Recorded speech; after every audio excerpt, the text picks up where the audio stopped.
ہجرت کا ارادہ۔ دوسرے دن حضور صلی اللہ علیہ وسلم اپنے مکان میں آرام فرما رہے تھے۔ دوپہر کا وقت تھا، دھوپ میں بہت تیزی تھے، ہوا بند تھی، گرمی کی تیزی سے ہر جاندار بوکھلایا ہوا تھا۔ لوگ دھوپ سے بچنے کے لیے اپنے اپنے گھروں میں گھسے ہوئے تھے، کسی کو باہر نکلنے کی ہمت نہ ہوتی تھی۔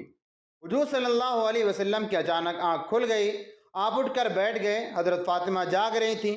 حضور صلی اللہ علیہ وسلم کو معمول کے خلاف اٹھ کر بیٹھتے دیکھ کر آپ کے پاس آ گئیں۔ بولی، ابا میاں، آپ معمول کے خلاف کیوں اٹھ بیٹھے؟ حضور صلی اللہ علیہ وسلم نے حضرت فاطمہ کو اپنے پاس سے بٹھا لیا، پھر بتایا، بیٹے، آج مجھے ہجرت کا حکم ہوا ہے، میں رات کو کسی وقت یثرب چلا جاؤں گا۔ حضرت فاطمہ نے بڑی معصوم نگاہوں سے آپ کو دیکھا۔ بولی، ابا جان، مجھے بھی اپنے ساتھ لے چلیں گے؟ حضور صلی اللہ علیہ وسلم نے فرمایا، نہیں، میں تم کو نہیں لے جا سکتا، تم کو بعد میں بلایا جائے گا۔ بولی، اچھا ابا جان، مجھے جلد ہی بلائیے گا، آپ کی یاد سے میں بے قرار رہوں گی۔ حضور صلی اللہ علیہ وسلم نے اٹھتے ہوئے فرمایا، بہت جلد بلاؤں گا، گھبرانا مت۔ یہ کہہ کر حضور صلی اللہ علیہ وسلم مکان سے باہر آئے اور دھوپ کی تیزی کے باوجود آنکھیں نیچی کیے حضرت ابوبکر صدیق رضی اللہ عنہ کے مکان کی طرف چل دیے۔ وہاں پہنچے، دروازہ کھٹکھٹایا۔ حضرت ابوبکر باہر نکلے، سلام کیا اور مصافحہ کرتے ہوئے کہا، کیا ہجرت کا حکم ہو گیا ہے؟ حضور صلی اللہ علیہ وسلم نے فرمایا، ابوبکر، تمہارا خیال بالکل صحیح ہے، مگر یہاں اس قسم کی باتیں مناسب نہیں ہیں، یہاں تمہاری لڑکیاں بھی ہیں، چلو اندر تنہائی میں باتیں کریں۔ پھر دونوں مکان کے بھیتر جا کر کھجور کی چٹائی پر بیٹھ گئے۔ آپ نے فرمایا، اے ابوبکر، اللہ کی طرف سے مجھے یہ اطلاع دی گئی ہے کہ رات قریش نے ایک تجویز کیا ہے کہ وہ آج رات میرے مکان کا گھیراؤ کر لیں گے، اور جب میں مکان سے باہر نکلوں تو مجھے فوراً قتل کر دیا جائے۔ حضرت ابوبکر غصے سے سرخ ہو گئے، بولے، بدماش، اتنے دلیر ہو گئے ہیں؟ حضور صلی اللہ علیہ وسلم نے بتایا، مجھے حکم ملا ہے کہ میں رات ہی کو ان کے بیچ سے ہو کر نکلوں، تاکہ انہیں معلوم ہو جائے کہ اللہ اپنے چنے بندوں کی حفاظت کس طرح کرتا ہے، اور جس کی حفاظت خدا کرے اس کو کوئی مار نہیں سکتا۔ حضرت ابوبکر نے فرمایا، صحیح کہا آپ نے، لیکن یہ تو بتائیے آپ کے ساتھ کون ہوگا؟ تم، آپ نے جواب دیا۔ حضرت ابوبکر مارے خوشی کے پھولے نہ سمائے، بولے، خدا کا ہزار ہزار شکر ہے کہ اس نے میری تمام تمنا پوری کر دی۔ حضور صلی اللہ علیہ وسلم، میں نے کئی مہینے پہلے 2 اونٹنیاں خرید کر ببول کے جنگل میں چھوڑ دی تھی، وہ کھا پھر کر موٹی ہو گئی ہیں، ان میں سے ایک اونٹنی آپ کی نظر ہے۔ حضور صلی اللہ علیہ وسلم مسکرا دیے، بولے، ابوبکر، تمہارا شکریہ، میں جانتا ہوں کہ تم کو اللہ اور اس کے رسول اور اسلام سے کتنا لگاؤ ہے، مگر میں چاہتا ہوں کہ اونٹنی کی قیمت مجھ سے لے لو۔ قیمت؟ حضرت ابوبکر چونک گئے، میرے حضور، میں نے اونٹنی آپ ہی کے لیے خریدی تھی، جانتا تھا کہ اچانک ہجرت کا حکم ہوگا، سواری بھی ضروری ہوگی، اس لیے اس وقت اپنی طرف سے آپ کو یہ اونٹنی نذر کروں گا۔ اب آپ ہیں کہ قیمت دینے پر اصرار کر رہے ہیں، بتائیے قیمت کیسے لوں؟ میں خوشی سے قیمت دیتا ہوں، تم بھی خوشی سے قبول کرو۔ آپ نے فرمایا، حضور کی خوشی میری تمام خوشیوں پر نچھاور ہے، اگر آپ کی یہی خوشی ہے تو میں دل و جان سے تیار ہوں۔ حضور صلی اللہ علیہ وسلم نے اونٹنی کی قیمت ادا کرنے کے بعد فرمایا، ہمیں آج ہی رات میں چلنا ہوگا، اس لیے تیاری کر لینا، جب ضرورت ہوگی بلا لیں گے۔ حضرت ابوبکر رضی اللہ تعالی عنہ بولے، مجھے رہبر کا پہلے ہی سے خیال تھا، اس لیے میں نے عبداللہ بن اریقط کو اس کام کے لیے تیار کر لیا ہے۔ حضور صلی اللہ علیہ وسلم نے پوچھا، لیکن وہ تو مشرک ہے، کیا اس پر بھروسہ کیا جا سکتا ہے؟ بے شک وہ مشرک ہے، لیکن عرب ہونے کے ناطے وہ وعدے کا پکا ہے۔ حضرت ابوبکر نے بتایا، جب تمہیں اعتماد ہے تو میرے اعتماد نہ کرنے کا کوئی سوال ہی نہیں پیدا ہوتا۔ حضور صلی اللہ علیہ وسلم نے کہا، اچھا، میں اب جا رہا ہوں، تم خفیہ طریقے سے تمام تیاریاں رات سے پہلے پہلے پوری کر لو، میں پوری رازداری سے کام کروں گا، آپ بے فکر اور مطمئن رہیں۔ حضرت ابوبکر رضی اللہ تعالی عنہ نے کہا، رات کو سونا جانا نہ جانے کس وقت آؤں؟ حضور صلی اللہ علیہ وسلم نے چلتے چلتے فرمایا، چاہے جب تشریف لائیے، مجھے انتظار کرتا ہی پائیں گے۔ حضرت ابوبکر نے جواب دیا۔ اس کے بعد حضور صلی اللہ علیہ وسلم اٹھے اور اس چلچلاتی دھوپ میں سر پر چادر رکھے اپنے مکان کی اور چل پڑے۔ پھر سارا دن آپ مکان ہی پر رہے، باہر نہ نکلے۔ دن گزر گیا، شام ہوئی، رات میں عشاء کی نماز سے فارغ بھی ہو گئے۔ اسی بیچ حضرت علی رضی اللہ تعالی عنہ آ گئے۔ انہوں نے سلام کیا، آپ نے دعا دی اور فرمایا اچھا ہوا تم اس وقت آ گئے ہو، آؤ بیٹھو۔ حضرت علی قریب ہی بیٹھ گئے، پھر ایک سوال کیا، حضور صلی اللہ علیہ وسلم آج کافروں اور مشرکوں نے ہمارے گھر کو گھیر لیا ہے، یہ نئی بات کیوں ہے؟ فرمایا چچا کے بیٹے، انہوں نے آج میرے قتل کی سازش کی ہے، یہ چاہتے ہیں اس طرح ہم اسلام کو مٹا دیں گے۔ یہ بیوقوف ہیں، اتنا بھی نہیں سمجھتے کہ اسلام مٹنے والا نہیں ہے۔ اسلام کی فطرت میں قدرت نے لچک دی ہے، اتنا ہی ابھرے گا جتنا کہ دباؤ گے۔ حضرت علی نے بتایا مگر آپ نے باہر نکل کر نہیں دیکھا، سینکڑوں بدماش تلوار لیے مکان کے چاروں طرف کھڑے ہیں، مجھے ڈر ہے کہ کہیں وہ اپنے ارادے میں کامیاب نہ ہو جائیں۔ حضور صلی اللہ علیہ وسلم نے فرمایا تم خوف نہ کرو، اطمینان رکھو، خدا مجھے ان کی شرارت سے بچائے رکھے گا۔ اگر آج میں قتل ہو جانے والا ہوتا تو مجھے ہجرت کا حکم نہ ہوتا، میں مطمئن ہوں کہ خدا میری حفاظت کرے گا۔ حضرت علی نے پوچھا حضور صلی اللہ علیہ وسلم نے آپ کب ہجرت کریں گے؟ آج ہی نہیں بلکہ اسی وقت روانہ ہو جاؤں گا، رات کو تم میرے بستر پر آرام کرنا، کیا مجھے اپنے ساتھ نہ لے جائیں گے؟ حضرت علی نے پوچھا نہیں، اس لیے کہ کفار کی امانتیں میرے پاس موجود ہیں، تم صبح تمام امانتیں ان کے مالکوں کے سپرد کر کے یثرب آ جانا۔ آپ نے فرمایا کیا حضور آپ یثرب تشریف لے جائیں گے؟ حضرت علی نے پوچھا ہاں مجھے یثرب ہی جانے کا حکم ہوا ہے، تنہا تشریف لے جائیں گے؟ حضرت علی نے پوچھا نہیں، میرے سفر کے ساتھی ابو بکر صدیق ہوں گے۔ آپ نے بتایا اور کہا اب تم آرام سے میرے بستر پر لیٹ جاؤ۔ حضرت علی بستر پر لیٹ گئے۔ حضور صلی اللہ علیہ وسلم نے حضرت علی کو امانتوں کی فہرست دی اور خود مصلی سے اٹھ کر حضرت فاطمہ کے پاس گئے۔ چونکہ رات زیادہ ہو چکی تھی اس لیے حضرت فاطمہ سو گئی تھیں۔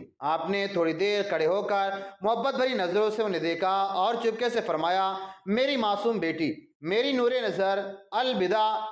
اپنے باپ سے محبت کرنے والی بیٹی باپ پر کفار کے ظلم کو دیکھ کر رونے لگی۔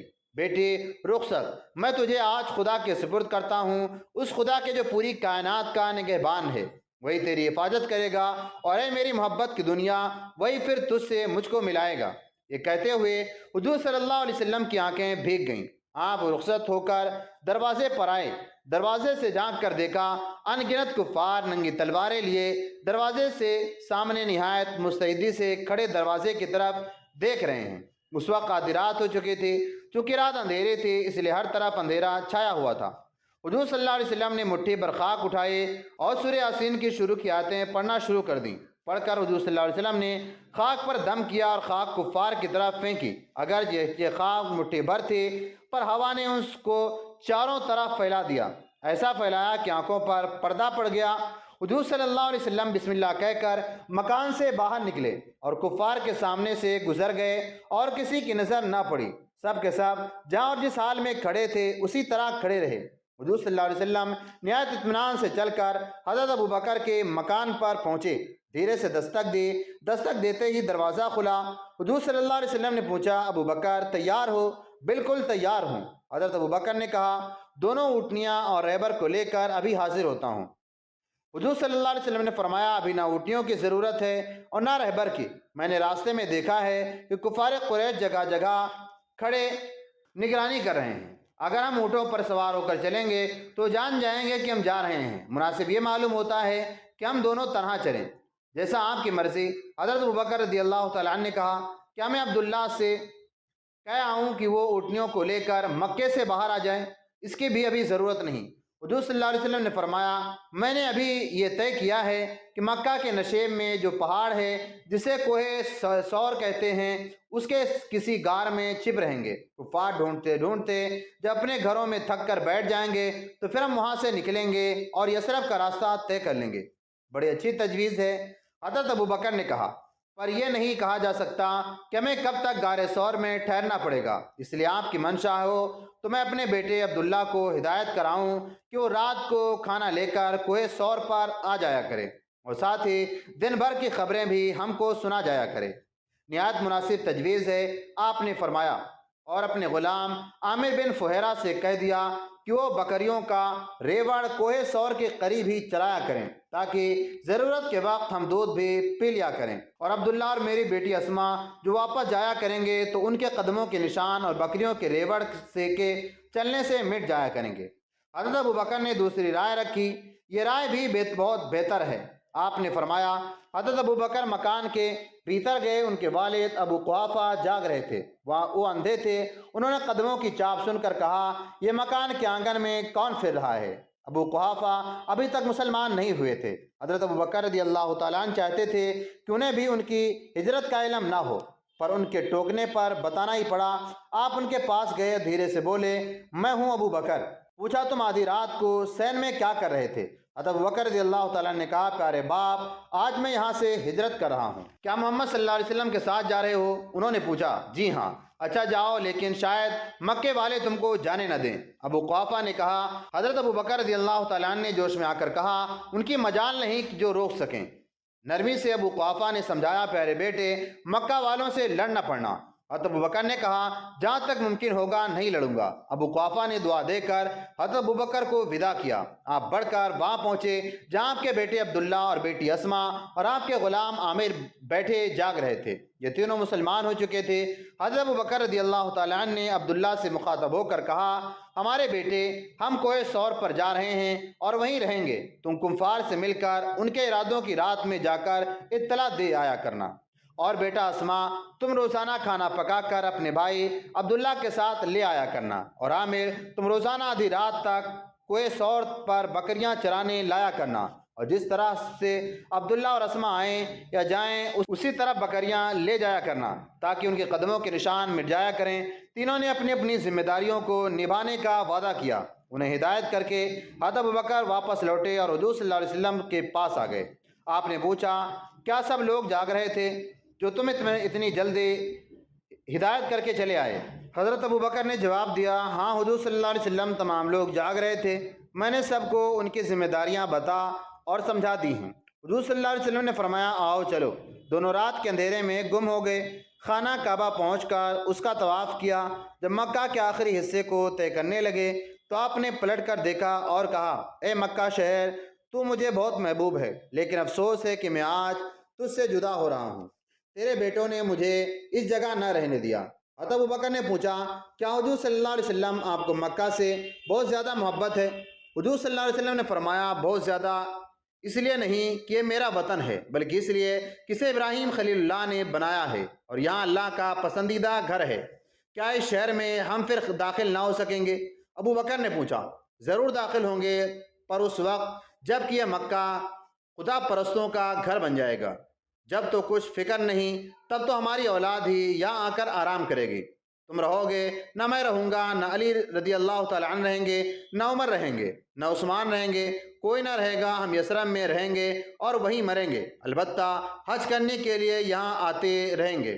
جس جگہ حضور صلی اللہ علیہ وسلم رہیں گے، ہم سب وہیں رہیں گے۔ ہم کو وہ جگہ بہشت سے بڑھ کر عزیز ہے۔ حضور صلی اللہ علیہ وسلم خاموش ہو گئے۔